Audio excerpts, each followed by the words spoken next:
এ যেন উদ্ভিদ পাঠশালা।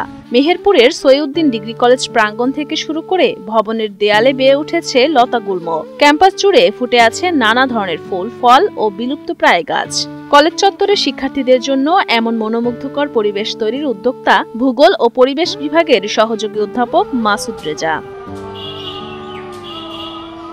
শুধু কলেজেই নয়, জেলার বিভিন্ন সড়কেও 400 প্রজাতির কয়েক হাজার গাছ লাগিয়েছেন বৃক্ষপ্রেমী শিক্ষক মাসুদ রেজা। প্রতিদিন বিকেলে হাতে হাসুয়া, নিড়ানি আর কোদাল দিয়ে শুরু করেন গাছের পরিচর্যা। যেগুলো অবাধে সাধারণ মানুষজন বা বাচ্চারা ফল খেত, এগুলো উজাড় করা শুরু হলো। এরপরে থেকেই আমার মাথার মধ্যে কাজ করলো, স্থানীয় কিছু ছেলেপেলে নিয়ে আমি ফুলপাড়া হাই স্কুলের পাশে এখনো পাওয়া যাবে প্রায় একটা জামের সারি আছে, স্থানীয় ছেলে মেয়েদের নিয়ে ওইগুলো আমি লাগাই। বিলুপ্তপ্রায় গাছ লাগিয়ে মাসুদ রেজা নতুন দৃষ্টান্ত স্থাপন করেছেন বলে জানান এলাকাবাসী। তার এমন উদ্যোগে গর্বিত শিক্ষার্থীরা সহ সহকর্মীরাও। এক কথাই ক্যাম্পাসটা সবুজ রাখার আমার একটা স্বপ্ন ছিল পরিবেশের ছাত্র হিসেবে। আর মাসুদ স্যারের জন্য এই ক্যাম্পাসে কিছু কিছু গাছপালা আছে যা আমরা কোনোদিনই চিনতাম না, যার কারণে আমরা এই কলেজ প্রাঙ্গণে এসে এইগুলো চিনতে পারছি।